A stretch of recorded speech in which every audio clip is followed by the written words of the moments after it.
In 2022, I watched with concern as the internal strife of the FMF spilled out into the public domain. Here was a highly respected think tank and policy organization with an illustrious track record, seemingly tearing itself apart.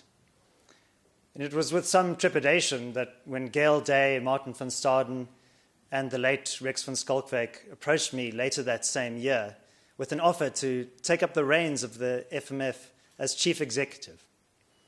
I was admittedly quite conflicted, as Mark revealed earlier in his speech. Could the FMF be restored to its former glory, I asked. Was it a sinking ship? The task was a daunting one, but I've always relished a good challenge.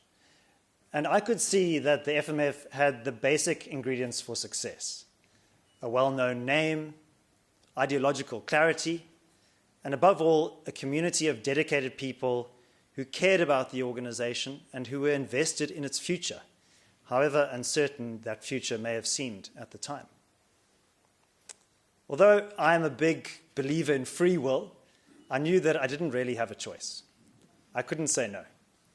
And today it is both humbling and inspiring to lead an organization that has stood firm against statism and collectivism for half a century, and which continues to defend the basic freedoms of all South Africans.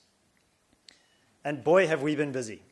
Since I joined the FMF nearly 3 years ago, we have undertaken several significant projects and initiatives. These include the Section 12 campaign, which lobbied for the decriminalization of South Africa's economy and for the decentralization of policing. The Campaign for Home Rule, which promotes federalism as an antidote to the failures of a highly centralized government in Pretoria. The Cape Roadshow with Martin and Joe Emilio was a great example of the FMF taking its message directly to the people. And in the wake of last year's historic general election, the FMF was one of the few organizations that opposed the formation of the Government of National Unity, and we became known for our contrarian proposal of confidence and supply, the so-called no-alition option that was coined by Morne Milan. The formation of the GNU was also an opportunity for the FMF to lay out a comprehensive policy agenda in the form of Liberty First. Built upon the 5 key areas of the Economic Freedom of the World report, Liberty First has formed the bedrock of our research and advocacy. Many long-standing policy issues have continued during my tenure, and Martin has touched on these. The FMF has fought against the National Health Insurance Policy since it was first proposed in 2007. And NHI would effectively nationalize private healthcare in South Africa. Jason Urbach has been mentioned, but I also want to make a special mention of Mike Setas, who deserves our thanks for consistently opposing NHI when most health industry players were too timid to do so.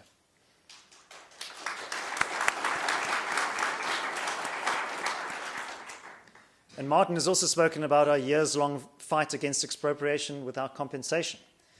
The signing of the Expropriation Act in January 2025 was a grave setback for private property rights in this country. However, our resolve to fight hostile policies like NHI and EWC remains undiminished. And we are currently in the process of applying to be friends of the court in litigation against both pieces of legislation.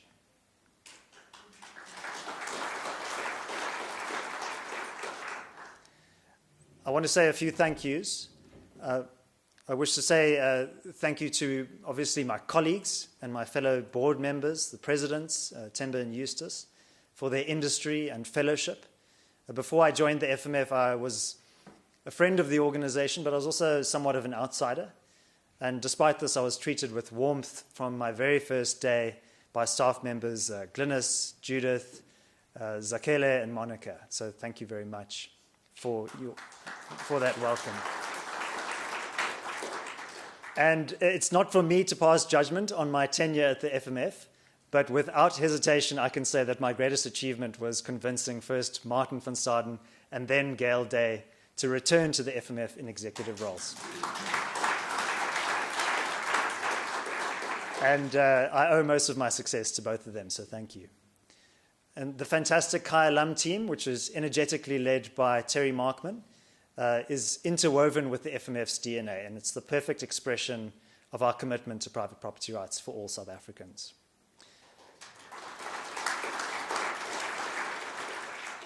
And I'm also grateful to the many spokes of the wheel who our chair referred to earlier, the Foundation's associates, contractors, contributing writers, and friends.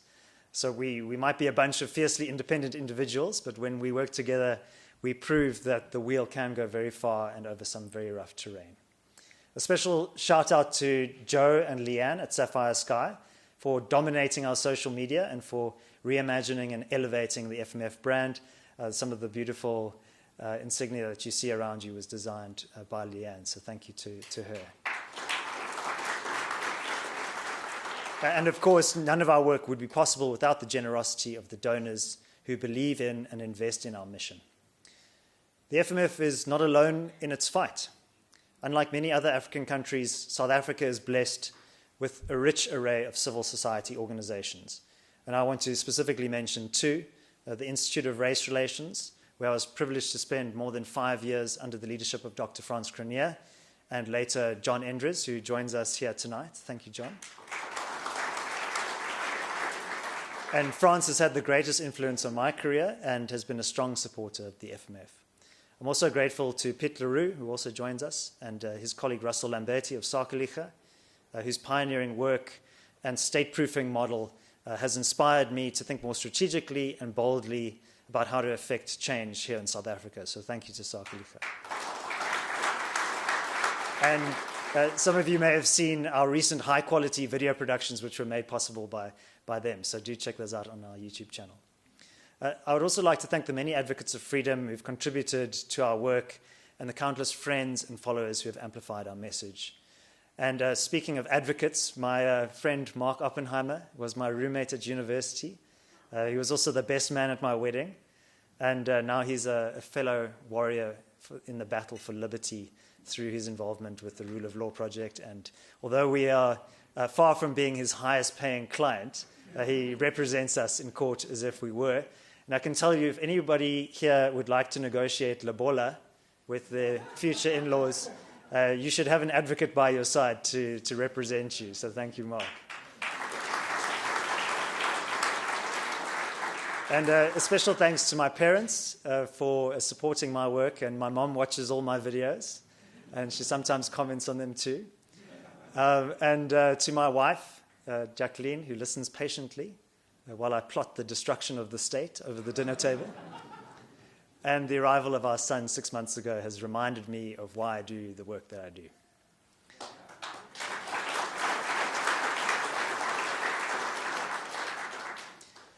So a few words about the future. And I think we must be frank about the situation in this country. There are many threats to liberty, including land confiscation, violent crime, absurdly high levels of taxation, and an overbearing regulatory state. I believe that South Africa is in the midst of a profound change. The global world order is shifting too, and the institutional arrangements established in 1994 are no longer working. That much is clear. But what is less clear is what will replace them. The old is dying, but the new is struggling to be born. The FMF is no ordinary think tank.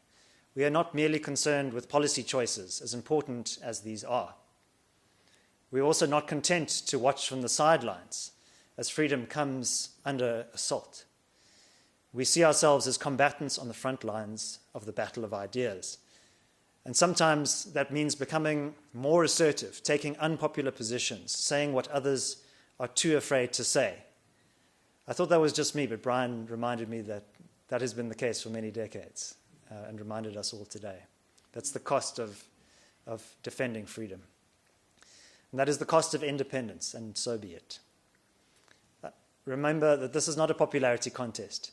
Your inalienable rights to trade, to own property, and to be treated equally before the law are worth defending. We have a long way to go to extend the promise of freedom, but we remain committed to this just cause.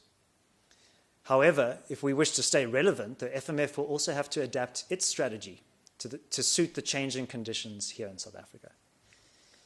And whatever South Africa's future may be, we believe, as we have always believed, that people can achieve prosperity and human flourishing if they are set free from unjustified coercion.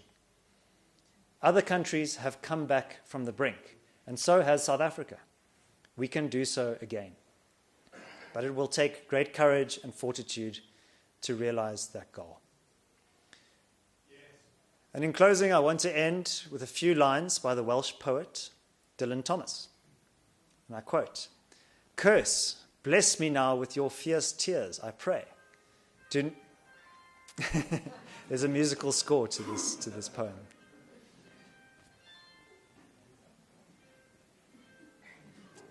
This is the pregnant pause to create atmosphere. So those lines again. Curse, bless me now, your fierce tears, I pray. Do not go gentle into that good night. Rage, rage against the dying of the light." End quote. We will not go gentle into that good night, and we will certainly do our fair share of raging. But come what may, we will keep the light of liberty shining bright for many years to come. Thank you.